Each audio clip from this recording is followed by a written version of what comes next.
Hello everyone, আমি Asma. Welcome back to my channel. আমি beginner series একটা স্টার্ট করেছি, সেটার পার্ট 1 আর পার্ট 2 অলরেডি আমার চ্যানেলে আপলোডেড। তাই যারা ভিডিওগুলো দেখেননি তারা একটু দেখে আসবেন। আমি ভিডিওর লিঙ্ক কমেন্ট সেকশন আর ডেসক্রিপশনে মেনশন করে দেব। আজকে বিগিনার সিরিজের পার্ট 3। আজকে এই ভিডিওতে হাফ ডাবল ক্রোচেট কিভাবে করে সেটা আমি দেখাবো। তা এখানে আমি ইয়ার্নটা ডাবল করে নিয়েছি যাতে তোমাদের বুঝতে সুবিধে হয়, মানে স্টিচটা যাতে স্পষ্ট দেখতে পারো। হাফ ডাবল ক্রোচেট করার জন্য প্রথমে একটা স্লিপ নট দিয়ে নেব। স্লিপ নট কিভাবে দেয় আর চেন স্টিচ কিভাবে করে সেগুলো পার্ট 1-এর ভিডিওতে দেখানো আছে। তাই যারা ভিডিওটি দেখোনি আগে সেই ভিডিওটা দেখে তারপরে এটা দেখবে, ঠিক আছে? স্লিপ নট করার পর নটের মধ্যে হুকটা ইনসার্ট করার পর একটু এটা টাইট করে নিলাম।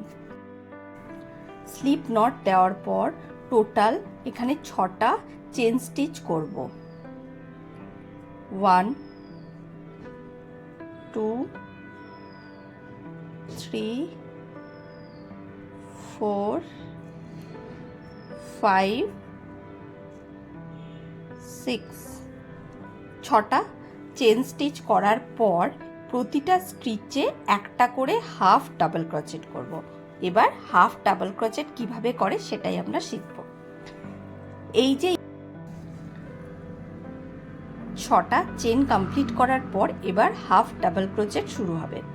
হাফ ডাবল ক্রোচেট করার জন্য হুকটা প্রথমে লেফট সাইডে নিয়ে এসে ইয়ার্নের নিচে এইভাবে ঘুরিয়ে একটা লুপ তৈরি করে নেওয়া হলো। তারপরে ফার্স্ট স্টিচটা ছেড়ে এর পরের স্টিচে হুক ইনসার্ট করা হবে।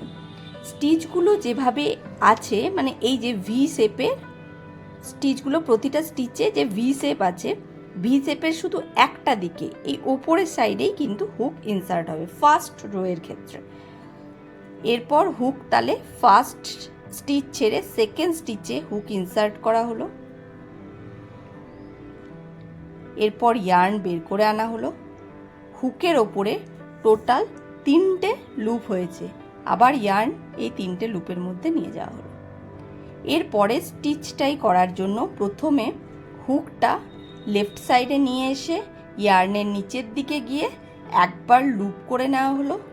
নেক্সট স্টিচের হাফ ভি এর একটা হাফে হুক ইনসার্ট করা হলো, ইয়ার্নটা নিয়ে আসা হলো। হুকের ওপরে টোটাল 3টে লুপ হয়েছে, আবার ইয়ার্নটা নিয়ে এসে ওই 3টে লুপের মধ্যে দিয়ে নিয়ে যাওয়া হলো। নেক্সট আবার হুকটা ইয়ার্নের লেফট সাইডে আনা হলো। ইয়ার্নের নিচের দিকে হুকটা নিয়ে গিয়ে প্রথমে একটা লুপ তৈরি করে নেওয়া হলো। নেক্সট স্টিচে হুক ইনসার্ট করা হলো, আবার ইয়ার্ন নিয়ে আসা হলো। এরপর হুকের ওপর যে 3টে লুপ হয়েছে, ইয়ার্ন নিয়ে সেই 3টে লুপের মধ্যেই নিয়ে যাওয়া হলো। এরপর আবার হুকটা ইয়ার্নের লেফট সাইডে নিয়ে আসা হলো। ইয়ার্নের নিচের দিকে হুক নিয়ে গিয়ে প্রথমেই একটা লুপ তৈরি করে নেওয়া হলো। তারপরে হুকটা এই লাস্ট স্টিচের এই হাফের ভি এর একটা হাফের মধ্যে ইনসার্ট করা হলো। ইয়ার্নটা বের করে আনা হলো। হুকের মধ্যে যে 3টে লুপ হয়েছে, ইয়ার্নটা সেই 3টে লুপের মধ্যেই নিয়ে যাওয়া হলো। এটা ফার্স্ট রো কমপ্লিট হলো। ফার্স্ট রো এর পর টোটাল 1 2 3 4, এই যে 1 2 3 4 টোটাল 4টে স্টিচ হয়েছে। প্রথমে আমরা 6টা স্টিচ দিয়ে শুরু করেছিলাম, এরপর একটা স্টিচ ছেড়ে আমরা কাজ করেছি। একটা স্টিচে হুক ছিল, সেই স্টিচটা ছাড়া পড়েছে। নেক্সট একটা স্টিচ ছেড়ে কাজ করেছি, মানে 2টো স্টিচ ছাড়া পড়েছে। তাই টোটাল এর পরের স্টেজে আমরা 4টে স্টিচ পেয়েছি। এবার রো 2 করার জন্য প্রথমেই আমরা 2টো চেন দিয়ে নেব। এই চেনটা একটা ডাবল ক্রোচেটের সমান, মানে একটা ডাবল ক্রোচেটের মতো ধরা হবে। এরপর এই গোটা জিনিসটাকে টার্ন করে নেব। যখন আমরা এর পরের যে রোগুলো করব, মানে সেকেন্ড রো থেকে পরের রো করব, এতক্ষণ এই যে ভি শেপের প্রতিটা স্টিচের ভি শেপের একটা সাইড নিয়ে কাজ করেছিলাম। এখন এরপর স্টিচটা ওপর থেকে নিতে হবে, যেমন সিঙ্গেল ক্রোচেটের ক্ষেত্রে করেছিলাম সেম। এই হুকটা শুধু এই একটা দিকে না ইনসার্ট করে এরকম ওপর থেকে ইনসার্ট করতে হবে, যেন দুটো এই গোটা ভিটার মধ্যেই পড়ে।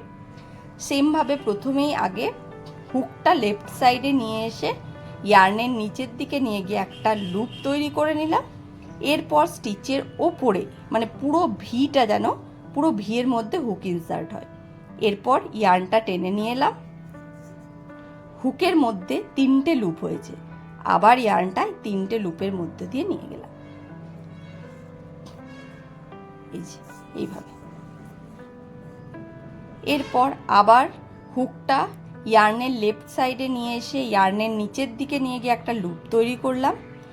নেক্সট যে স্টিচ আছে সেই স্টিচের ওপর থেকে এই সাইডের একটা নয়, ওপর থেকে দুটো মানে গোটা ভি যেন কভার হয়, দুটোর মধ্যে হুক ইনসার্ট করলাম, ইয়ার্নটা টেনে বের করে আনলাম। এই যে হুকের মধ্যে 3টে লুপ হয়েছে, আবার ইয়ার্নটাই 3টে লুপের মধ্য দিয়ে নিয়ে গেলাম। সেমভাবে আবার হুকটা ইয়ার্নের লেফটে নিয়ে গেলাম, একটা লুপ তৈরি করলাম। নেক্সট স্টিচের ওপর থেকে এইভাবে হুক ইনসার্ট করলাম, ইয়ার্নটা টেনে নিয়ে এলাম। এই যে হুকের মধ্যে যে 3টে লুপ হয়েছে, ইয়ার্নটা ওই 3টে লুপের মধ্যে দিয়েই পাস করালাম।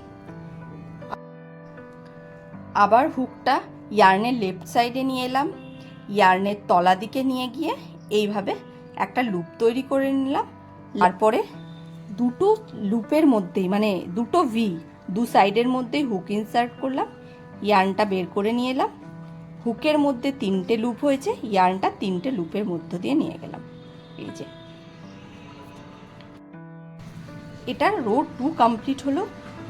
টোটাল এখানে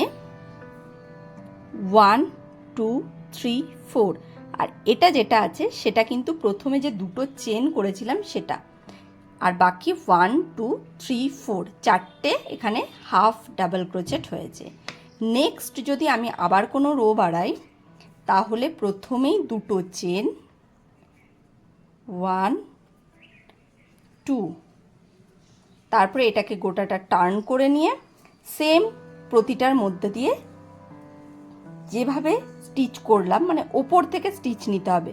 এইভাবে আবার হুকটা লেফট সাইডে নিয়ে এসে একটা লুপ করে নিয়ে ওপরের থেকে এইভাবে যেন দুটো ভিয়ের দুটো সাইডই পড়ে, এইভাবে আবার ইয়ার্নটা টেনে নিয়ে এসে গোটাটার মধ্যে দিয়ে নিয়ে যেতে হবে। এরপর থেকে যতগুলো লুপ হবে সেমভাবে একটা লুপ শেষ করার পর আরেকটা লুপের জন্য হাফ ডাবল ক্রোচেটের ক্ষেত্রে প্রথমে দুটো চেন নিয়ে গোটা সিস্টেমটাকে টার্ন করতে হবে, তারপরে এই ওপর থেকে স্টিচ নিতে হবে। শুধুমাত্র চেন স্টিচের পরের স্টিচ যখন করা হয়েছিল তখন এই ভি শেপের একটা সাইড নেওয়া হয়েছিল, তারপরে যতগুলো রো করা হবে সবগুলোই ওপর থেকে নেওয়া হবে যাতে ভি শেপের গোটা স্টিচটাই হুকের মধ্যে ধরা পড়ে। এখানে আমি বোঝানোর জন্য একদম খুব কম স্টিচ নিয়ে কাজ করেছি, তোমরা পুরো স্টিচ নিয়ে কাজ করবে। কোনো জায়গা কারোর বুঝতে কোনো প্রবলেম হলে আমাকে কমেন্ট করে জানিও, আমি আবার ভালোভাবে বোঝানোর চেষ্টা করব আরও সহজভাবে। আর ভিডিওটি ভালো লেগে থাকলে একটা লাইক করো, চ্যানেলটিকে সাবস্ক্রাইব করো, আর তোমরা কি কালার দিয়ে বানাচ্ছ সেটা আমাকে একটু কমেন্ট করে জানাবে। বাই, দেখা হচ্ছে পরের পার্টে।